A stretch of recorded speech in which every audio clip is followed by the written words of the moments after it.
Demon Slayer, c'est une œuvre sur laquelle les gens adorent cracher parce que ce serait mid. Et souvent, les arguments invoqués sont le scénario qui est pas ouf, les personnages qui seraient trop clichés, ou le héros qui n'apporterait rien à l'histoire. Et serait juste un nice guy pour faire du remplissage. Et ok, certes, il faut admettre que Demon Slayer a ses défauts. Il y a quand même un moment qui a fait l'unanimité. Et ce moment, c'est l'arc du quartier des plaisirs. 2021, on peut le dire maintenant avec le recul, ce fut une année bénie pour tout fan d'anime. Le combo SNK Prime plus Demon Slayer, c'était un poulet succulent tout droit livré de Sevran, et nous, honnêtes spectateurs, on l'a dégusté avec les doigts. Il pleurait quasiment, il mangeait le poulet, il avait plus de force, il disait c'est quoi ce poulet, c'est quoi? La saison 2 de Demon Slayer reprend directement après les événements du Train de l'Infini. La mort de Rengoku pèse encore beaucoup sur le groupe, et nous, en tant que spectateurs, on le ressent aussi. Mais on n'a pas le temps de pleurer, puisque très vite, on rentre dans le bain. Uzui Tengen nous est présenté. Un giga Chad d'1m98 pour 100 kg. Shinobi ultra charismatique en train de kidnapper des gamines. Le pilier du son a besoin de combattants pour l'aider à secourir ses femmes. La correspondance qu'il avait avec elle dans le quartier du plaisir a été rompue.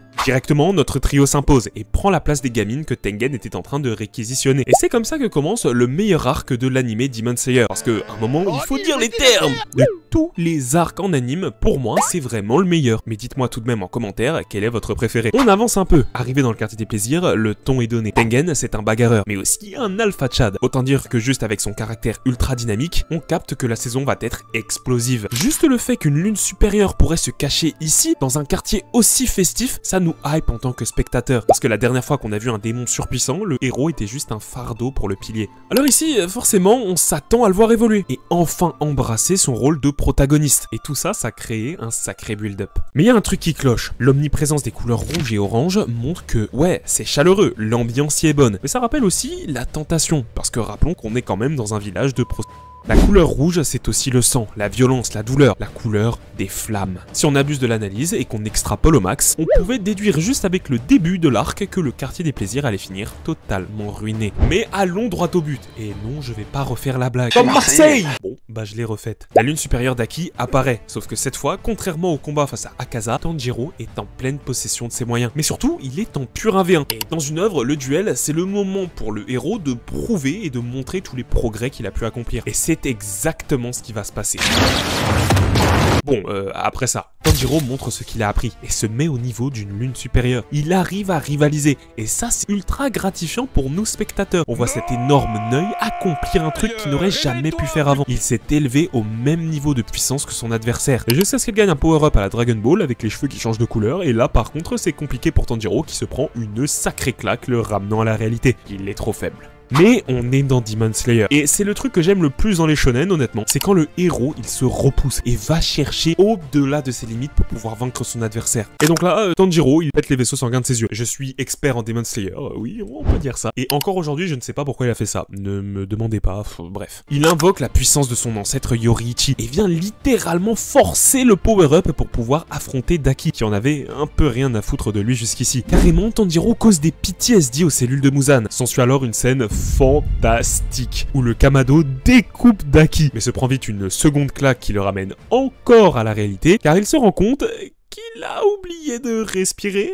Ok. Bon, pour l'instant, du coup, on a un Tanjiro blessé comme pas possible. Plus à respirer, et Daki, la lune supérieure. Mais où sont les autres? Eh bah, ça tombe bien, Nezuko, elle est là. Et pareil, pour montrer son évolution, Nezuko sort un power-up. Je pourrais faire une blague extrêmement beauf, mais je vais pas le faire.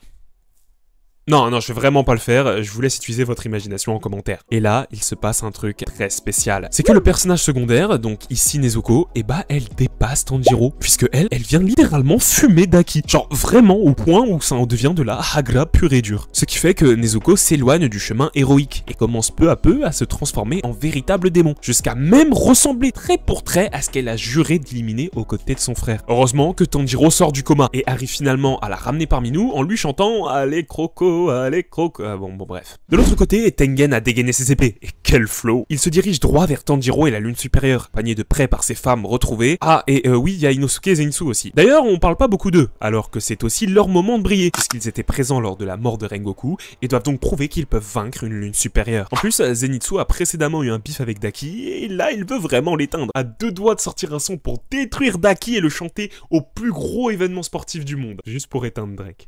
Daki, qu'est-ce que je raconte? affrontement. Ce qui arrive par la suite, c'est légendaire. Tengen one-shot Daki. Ça sort de nulle part, mais qu'est-ce que c'est satisfaisant. Mais il y a un truc qui va pas. On est à la moitié de la saison. Il reste quelques épisodes. Tengen est en pleine forme, les deux autres n'ont pas réellement combattu. Daki se fait one-shot et surtout, l'ambiance, c'est tout d'un coup plus sombre. Et l'ombre de Daki prend beaucoup de place quand soudain, la vraie lune supérieure se montre et blesse tout de suite Tengen. On comprend alors, en même temps que Tanjiro, que le vrai combat de la saison est sur le point de commencer. Et on a à peine le temps de respirer que tout s'enchaîne. Tanjiro se relève encore, mais cette fois-ci, il n'est pas un fardeau et vient se dresser devant Tengen comme pour le protéger et se racheter pour la mort de Rengoku. Inosuke et Zenitsu rappliquent aussi très rapidement. Mais en parlant d'aller trop vite, attendez, c'est qui lui? C'est Gyutaro, la vraie 6ème lune supérieure. Et combiné à Daki, ils sont surpuissants. Tengen en solo, autant dire qu'il aurait pas fait long feu contre eux. Le combat s'engage alors, mais Tanjiro est dépassé. Il n'a pas le niveau pour affronter Gyutaro. Mais c'est pas grave, il se chargera avec ses amis de Daki, qui, tant qu'à faire, pique encore un truc à Dragon Ball et ouvre son 3ème œil pour montrer qu'elle est une grande fan de Tenshinhan. Je ne savais pas qu'elle avait autant de culture. Et là, autant vous dire que niveau chorégraphie de combat, on se régale. Tengen utilise des explosions pour se battre, et face à Gyutaro et ses faucilles sanguinolentes, ça nous donne des visuels de malade mental. Autant dire qu'à ce moment-là, la hype est à son pic. Même une des femmes de Tengen entre dans le combat, forçant Tanjiro à aller chercher toujours plus loin dans ses retranchements. À la suite de cette action, c'est décidé. Notre protagoniste et ses Nakama doivent détruire Daki, et ensuite aller aider Tengen avant qu'il ne soit trop tard. S'ensuit alors un moment qui restera gravé dans ma mémoire à tout jamais, où les trois combattants se synchronisent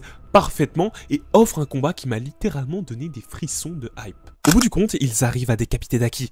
La musique s'arrête, et maintenant, Inosuke doit courir un peu partout avec sa tête sous le bras. La victoire semble à portée de main, ça permet de relâcher la pression, et on peut respirer. Ce qui se passe ici, c'est un peu comme en boxe. Quand tu viens de te faire tabasser pendant 2 minutes, dès que t'as une ouverture, tu en profites pour respirer.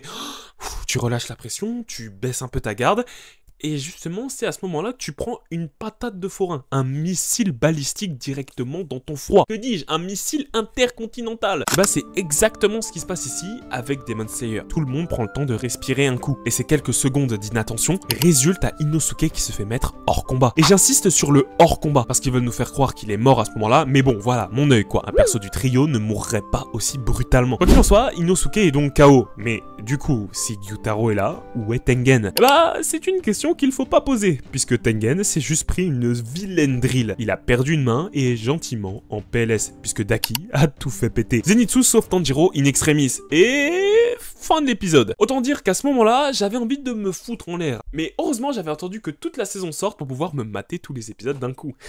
Big brain. Tanjiro se réveille donc sous les décombres. Et comme je vous l'ai dit au début de la vidéo, juste avec les couleurs, on pouvait plus ou moins prévoir le fait que le quartier finirait comme ça. Et attention, je vais me transformer en mode prof de français prime. Mais le fait qu'il y ait du feu partout, ça vous rappelle pas quelqu'un? Exactement. Rengoku. Peut-être qu'ici, le feu montre non seulement que tout est détruit, mais insiste aussi sur le fait que c'est pas fini. Et que tant que la flamme brûle encore, alors nos héros continueront de se battre, peu importe la douleur. C'est d'ailleurs l'impression qui ressort. Tanjiro relève la tête, fier, prêt à se battre, pour tomber sur Daki et Gyutaro, qui vont le malmener et se foutent de lui pendant quelques minutes.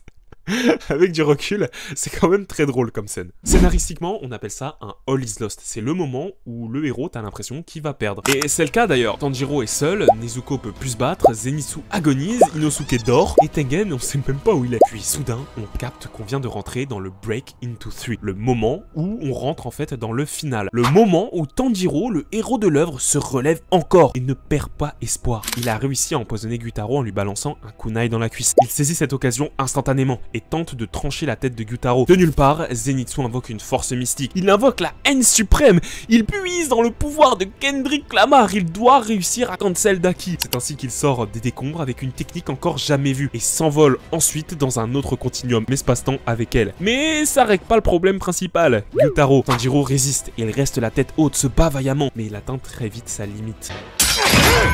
Tengen n'était pas mort. Ce qui suit, c'est le moment qui fait pour moi que cet arc, en fait, de Demon Slayer, il est inoubliable. C'est la volonté intarissable des héros qui, peu importe la difficulté, oui, je tiens mon micro comme ça, qu'est-ce que tu vas faire? Peu importe la difficulté, ils se relèvent toujours, ils refusent d'abandonner et ils vont continuer encore et encore et encore, dépasser leurs limites et courir vers le danger avec panache. Ça, c'est la saison 2 de Demon Slayer. Tengen a achevé sa partition et peut désormais lire les attaques de Gyutaro. Puis vient encore aujourd'hui pour moi les quelques minutes d'animation qui m'ont le plus foutu de frissons de ma vie, qui m'ont littéralement fait sauter de mon siège et hurler aux côtés de Tengen et Gyutaro. Mais rappelez-vous ce que j'ai dit, Tanjiro, Inosuke et Zenitsu doivent prouver que la mort de Rengoku n'est pas vaine. Ils doivent montrer que ses enseignements ont servi. Ils doivent honorer sa mémoire et nous faire ressentir à nous spectateurs les progrès qu'ils ont réalisés. Et il n'y a rien de plus symbolique que de faire en sorte que le trio décapite les lunes. Tanjiro se fait transpercer la mâchoire, Inosuke se relève lui aussi de nulle part après avoir déplacé ses organes, et tous donnent chaque once de force qu'il leur reste. Tanjiro éveille la marque des pourfendeurs, au bord de la mort, et par toute la rage qu'il possède en lui, toute la volonté, il parvient finalement à décapiter Gyutaro. À ce moment-là, on souffle. Et cette fois-ci, c'est pas comme à la boxe. Sincèrement, dites-moi en com si j'étais le seul qui, à ce moment-là,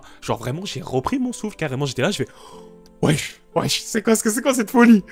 Cette hype, je l'ai vraiment ressenti dans pas énormément d'œuvres. Vraiment, Demon Slayer, c'est très spécial. Cette scène, Rengoku et le château de l'infini, en fait, ça fait que Demon Slayer, pour moi, c'est vraiment l'un des animes dont je parle le plus sur la chaîne parce que j'adore. Parce que non, Demon Slayer, c'est pas mid. Ce moment à lui tout seul permet de prouver qu'il n'y a pas besoin d'une grande histoire et d'un système de pouvoir ultra complexe pour être une grande œuvre de cinéma. Demon Slayer n'est peut-être pas au niveau de SNK, mais pour les émotions, les leçons de vie que ça nous apprend, Demon Slayer mérite amplement sa place dans le Big 3 MHA, JJK et Kimetsu no Yaiba. L'arc se finit sur un flashback de Daki et Gyutaro. Cet arc du quartier des plaisirs aura fait trembler l'industrie. Il aura montré au monde de quoi Demon Slayer était capable. Et il s'inscrit très clairement pour moi dans le top de mes arcs préférés of all time. J'ai essayé un nouveau concept, dites-moi si ça vous a plu. La prochaine fois, j'ai bien envie de vous parler de Jujutsu Kaisen, mais je pense plutôt qu'on va parler de Solo Leveling, parce que oui, je suis dans le train de la hype Solo Leveling, c'est vraiment incroyable. Sur ce, dis-moi si la vidéo t'a plu en commentaire, abonne-toi mon gâté et passe une excellente journée. C'est tout ce que je peux te souhaiter.